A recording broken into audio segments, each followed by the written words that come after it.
Sejam muito bem-vindos a Yas Marina e ao primeiro fim de semana da A2RL, a Liga de Corridas Autônomas de Abu Dhabi.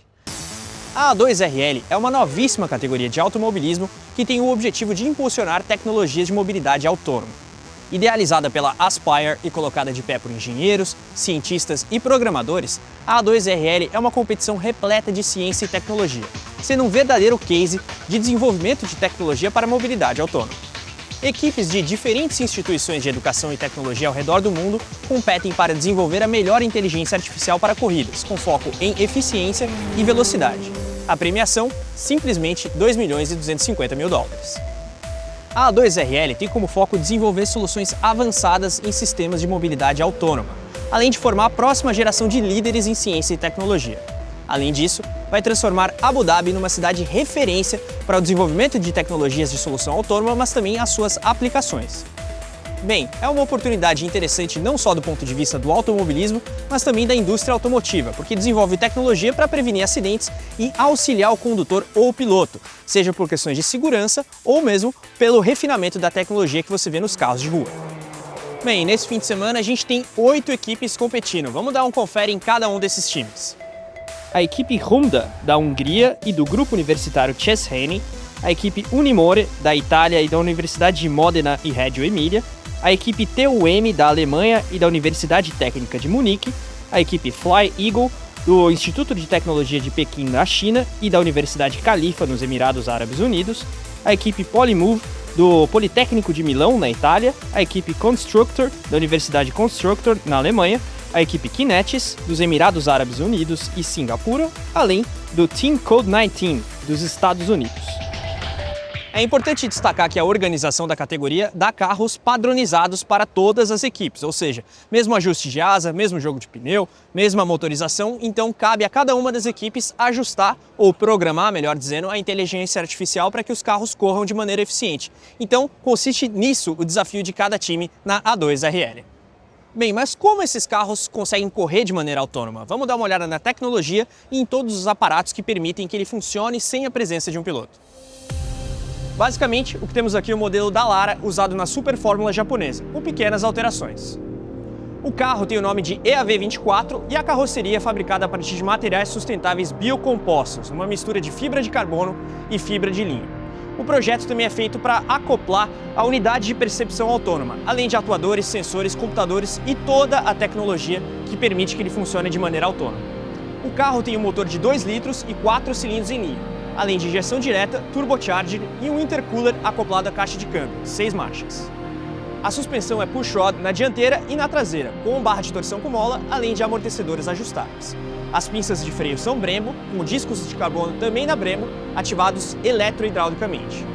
Os pneus são modelo Yokohama Advan. Bom, é um verdadeiro carro de corrida, mas vamos focar agora no que permite que ele funcione de maneira autônoma sem a presença de um piloto. O carro é equipado com 7 câmeras que dão visão 360 graus e 3 sistemas LiDAR. Mas que sistema é esse? LiDAR, na sigla em inglês, abrevia Light Detection and Range, ou seja, detecção e alcance de luz, na tradução livre. Então, basicamente, é um método de sensoriamento remoto, que usa luz na forma de pulsos de laser para medir as distâncias variáveis entre objetos. Esse sistema, aliado às câmeras, cria uma versão de dados do ambiente ao redor do carro. Traduzindo, a informação visual e das luzes é mapeada e processada num motor de percepção, que dá ao carro uma noção de onde ele está em relação a todo o resto, ou seja, em relação a tudo que está na pista e ao circuito propriamente dito. Toda essa informação é processada na unidade de percepção autônoma, que funciona como o cérebro do carro. Esse cérebro tem 2 componentes, o planejador e o controlador. O planejador decide qual ação executar e passa o comando ao controlador.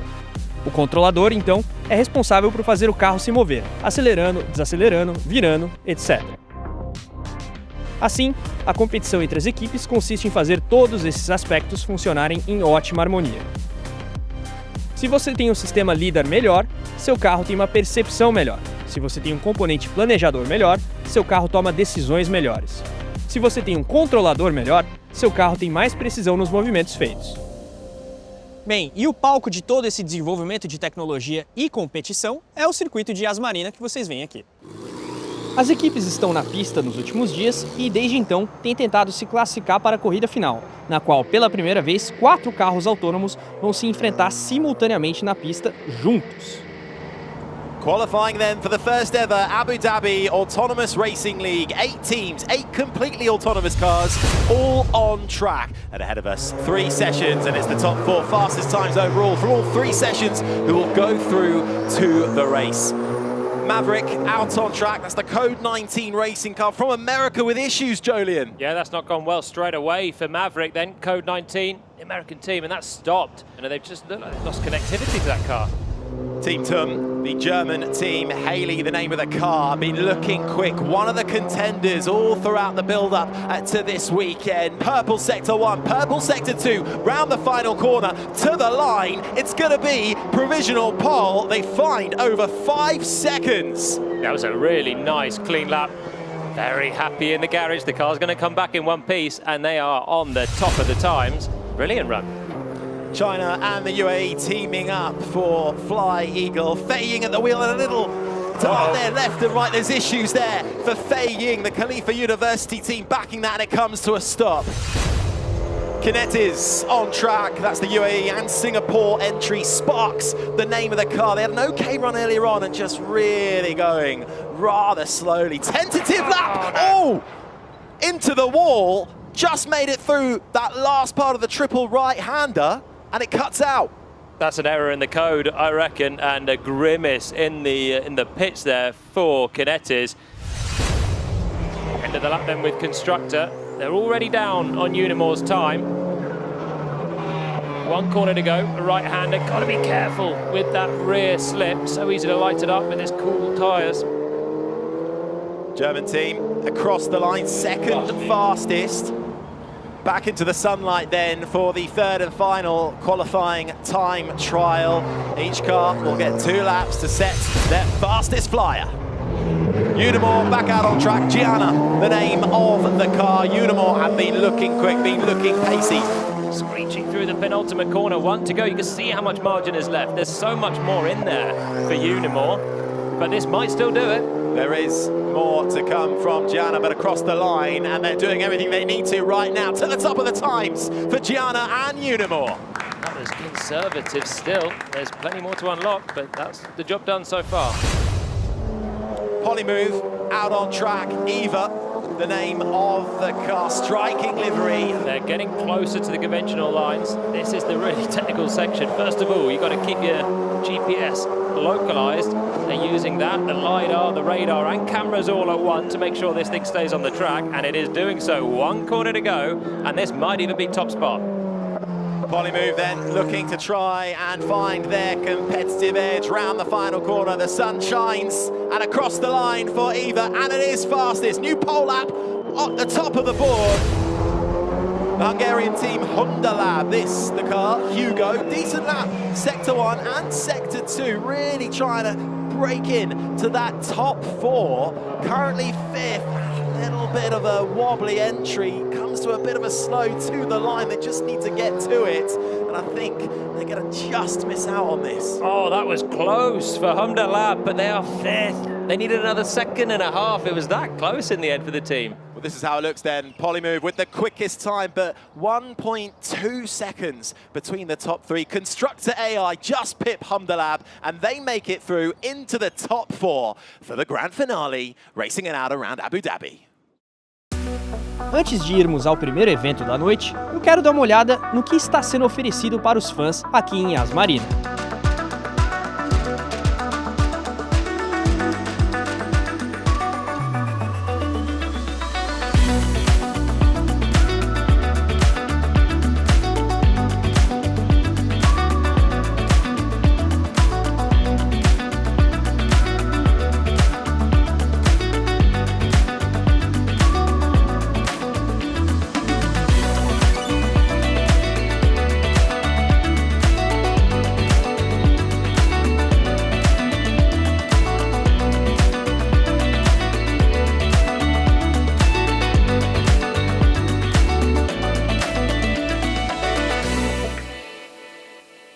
E uma das coisas mais legais do evento da A2RL é a parte do homem contra a máquina. A gente teve Daniil Kvyat, ex-piloto de Fórmula 1, correndo contra um carro autônomo. Então foi bem interessante ver essa parte do evento e o Kvyat também falou um pouquinho sobre isso.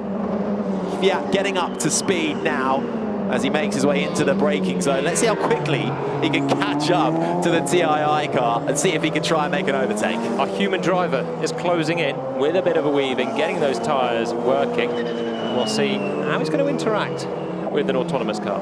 TII car making its way underneath the hotel now, through the double left-hander of 13 and 14. We've seen a lot of our A2RL cars have a few issues coming through this part of the track, and there in the background, stalking the AI, is the human of Daniil Kvyat. He's going to close up to him. Where, though? Could he make the move round the final corner? He's had plenty of practice of this, and it's going to be catching up to him on the main straight. Kvyat with a little look to the inside, but he doesn't want to try anything too brave into turn one, but closes up right through the corner. Yeah, waiting now. Turn 2 and 3, left-hander, and then into the right. And then we'll get down towards turn 5. He's just waiting for his chance to come through.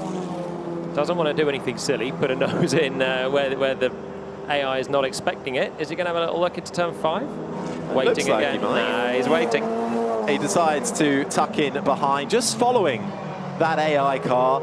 The car in front does not have a human driver in it. The car behind does, and now the driver makes his way through. That is Daniil Kvyat, takes that inside line, gets onto the dirty side of the track, and that is where we thought the move would come. Kvyat goes through.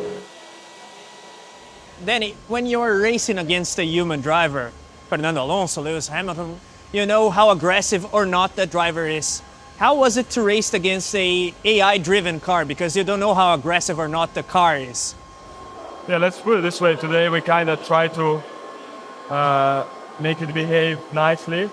I think the real experiment and a lot of risk taking will be taken in the AI race later on today. Yeah. We just try to come close to the limit and see what the car can do.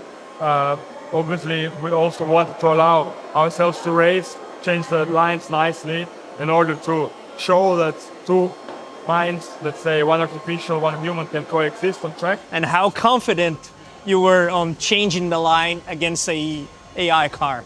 We were confident. We knew more or less what to expect today. When it's behaving nicely, we tried to set it up in a way that it doesn't take uncalculated, unnecessary risk. So I think AI car today felt safe enough, also with me. And I felt safe enough with the AI car as well. And was it an educational experience for you? It was quite an experience, yeah. I mean, when I was, let's say, very small child, these things, they were just spoken about a bit in science fiction, yeah.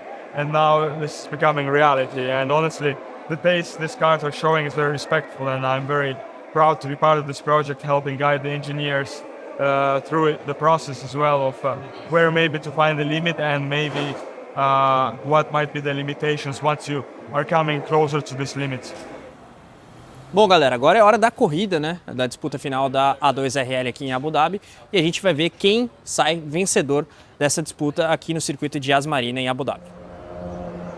And the race has begun. The first 2 laps under safety car condition. 8 laps, including these 2 underneath the safety car. So it'll just be a moment of holding on and hanging on for these first 2 laps, getting settled, trying to get a little bit more temperature into the tires. Aquele computador ali é interessante, porque ele mostra as linhas de corrida, né? Pelas cores. Eu deduzo que uma é a linha ideal, a outra é a linha mais conservadora e tudo mais. Green flag racing should be underway as they make their way around now, but they've come to a little bit of a slow. Team Tom has come to a stop just on the exit of the final corner. The cars are now wondering what on earth to do about each other. So Tum, Haley, looked like it was completely stationary. It still is. So it's Polymove who leads into turn 1. This is full autonomous racing now. Gianna and Unimore in second. It's the 2 Italians in first and second. And after the slight issues on the initial green flag, that means it's Haley and Constructor AI at the moment playing for 3rd and 4th. We're back to racing speeds, and these 2 are very much in a 2-horse race. Yeah, this is the Unimore car, the team made up of an incredible amount of brain power powering this car, chasing down their Italian rivals. This Super Formula car can't get up to 300 kilometers an hour, but there's a spin, there's a screech. It's Polymove, it's Eva round into the chicane, and that causes a bit of trouble for Gianna in the Unimore. Comes to a halt, but the radar, the GPS, the LiDAR and the cameras noting where Eva was on the track. Just too late on the brakes, probably too hard on the brakes, really. And the second car there, the Unimore car, did a very similar thing, but managed to just be underneath the limit. The Polymove car, over the limit. So first three cars making their way out onto the track. It's Unimore who will head the field, then Tum, then Constructor, and then hopefully Polymove will get out of the pits. I wonder, is this actually the end for Polymove, being rolled back to the garage and not heading out on the track? It's Unimore who leads the way in front of Tum, then Constructor. It's Italy versus Germany behind in this testing experiment, and we're going to go straight for it. Green flag racing straight away, and we are back underway for the first ever Abu Dhabi Autonomous Racing League, and it's Gianna, Unimore in Italy who lead the way from Team Tum behind, coming into the left-hander of turn one, both making it safely through. Bit of a slower start for Constructor. They don't have the outright pace compared to the top two, just hoping they can get to the end. No Polymove after an incident early on, couldn't make the restart of this race, an issue with the code, but coming now into the left-hander, making their way onto the back straight. Let's see, closing up under braking, and it's a move down the inside for Team Tum to take the lead. What's happened to Unimore? Has it come to a halt on the outside of the corner? Constructor goes through. The GPS, the radar and the LiDAR slows the car down to acknowledge there's an obstacle there, but Constructor is able to keep going. But heartbreak for Unimore, who had the lead of this race on the restart. But what a move as well for Team Tum, making hay while the sun shines. History made as we cross the line, the first ever Abu Dhabi Autonomous Racing League. And it is won by Team Tum of Germany, who take the win ahead of Constructor AI, with troubles for their Italian counterparts. Unimore and Polymove not able to make the finish after 6 laps with a restart in the middle. A completely autonomous racing car has made an overtake and raced around this Yas Marina circuit, powered by nothing but technology and code. And there is the team that did it. The Technical University of Munich. Smiles all round. Galera, eu sou pé quente, hein? Eu acompanhei a equipe aqui da Universidade Constructor da Alemanha e eles ficaram no segundo lugar de 4 carros na superfinal da A2RL. Então tivemos dobradinha germânica, aliás, com a Universidade Tecnológica de Munique vencendo, mas o pessoal aqui da Constructor largou em quarto. Então foi uma corrida aí de recuperação para eles, conseguiram ali superar os desafios e, claro, a programação deles com o carro da AI projetado aqui pela Universidade Germânica ficou com o segundo lugar. Então hora de celebrar e hora também da gente conferir com o Dr. Tom McCarthy, um dos organizadores aqui do evento, o Dr. Tom McCarthy, que é da Aspire e está aqui fazendo todo o projeto da A2RL em Abu Dhabi. Ele vai trazer para a gente a visão sobre como foi o evento. I think we've mostly succeeded here. You know, we have made a really big step forward. You know, we outrageously said we'd put 4 autonomous cars racing against each other on a road track of this nature, which is a complicated enough track. And the bit of me, I kept saying that because I said to the teams that the mantra of A2RL must be go beyond. Every time we do something, it must be an incremental step to go beyond what came before. So, you know, they kept saying to me, oh gosh, I don't know if we can do 4, I don't know if that's possible. And I just kept going, I said, we have to go beyond. Tell me what we can do, tell me what we can do. And then they said, okay, I think we can do that. So that's where we want to go from now. Because remember, we're doing this because we're Aspire.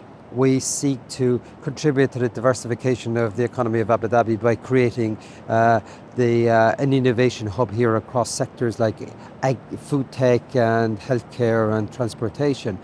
And we do that in a number of ways. And one of those ways we do is identifying big societal challenges. And here, what we've been looking at tonight is the big societal challenges of making our roads safer. How do we bring down the number of road accidents? How do we reduce the fatalities on our roads? And what we want to do is switch out of secondary safety and reactive technologies to deal with the consequences of accidents, and instead let's use the technology such as autonomous robotics and AI to prevent accidents occurring. That's not going to be implemented next week or the after, but neither is it going to be implemented with this sort of vacuous idea of every car will be driverless by 2025, 2030. We don't believe that's the way. What we believe that for decades to come, humans will continue to drive cars, and we believe they'll drive cars with autonomous co-pilots, and we want to bring that day closer.